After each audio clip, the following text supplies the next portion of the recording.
Lots of folks very excited for the new season, Survivor Philippines. Michael, let's talk with you. You were on season 2, the Australian Outback, and you have one of the more memorable exits on Survivor, of course, falling hands first into that fire. What has it been like for the last 12 years, wondering what could have been had you been able to stay in the game? You know, I didn't play the what-if game. I really didn't. Like, that adventure was just that adventure. It was a chapter of my life. It was a great, life-changing, very memorable chapter. But I didn't play the what-if game. I wanted to play again, and I never gave up the dream to play again. And I got called many times throughout the last 24 seasons for possible scenarios, but CBS just never pulled the trigger. So they kept me wanting. They kept me right there at the edge. But it wasn't like because of the what-if game. This was a whole new adventure, and I wanted to experience things that I never experienced before. The main one being getting all the way to the end. Yeah, I would imagine that would be the end goal. Now, you are an avid outdoorsman. You've got lots of skills. Last season, many years ago, we saw you kill a boar. What are you going to do this time to keep your tribe fed and full?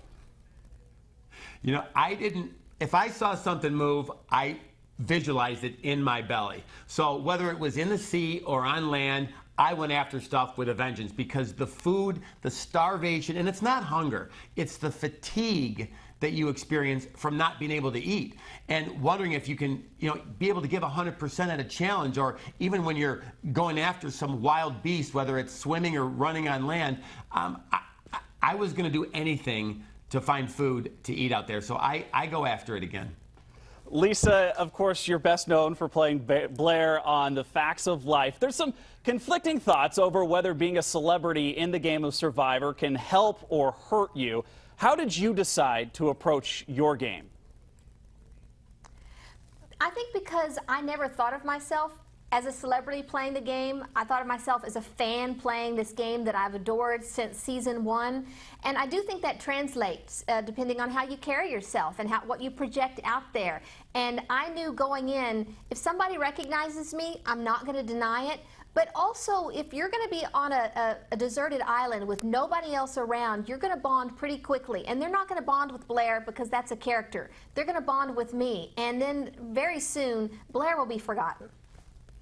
You've said before that you have a terrible memory. How did that hurt you trying to remember during all this scheming that goes on? Well, I think that the memory wasn't what messed me up with the scheming. What messed me up with the scheming was having spent a lifetime knowing that scheming is bad, lying is wrong, talking badly about people, you don't do that. And then suddenly, yes, you need to do that to win this game and play it well. And I thought, okay, yeah, I can play this game, not realizing that a lifetime of denying certain aspects of yourself and calling them bad, it wasn't going to be such an easy thing to just pull those up and use those tools. And that was my biggest struggle. Was it almost like getting into a character that you've played on screen?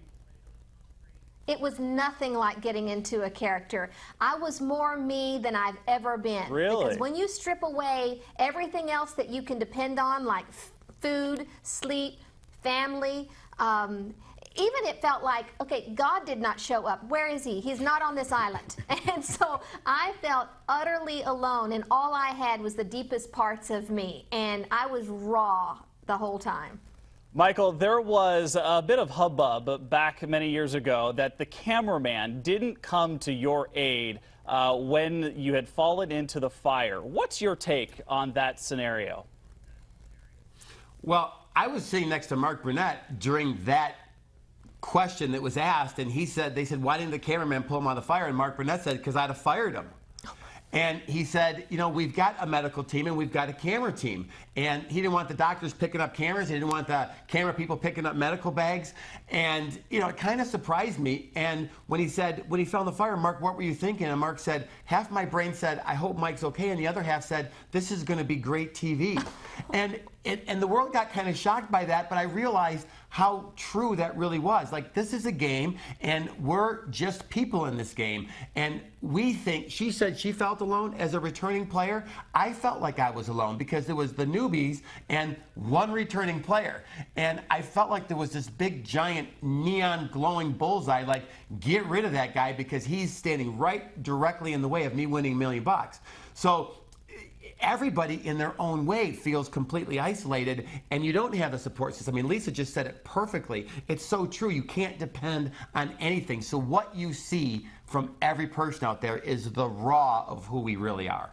Well, that's great, guys. We're so thankful you took the time to talk with us. One last question for either one of you. Have you been to Portland before? Do you know much about us here in the Northwest? I've spent a lot of time in Portland, actually, and love it.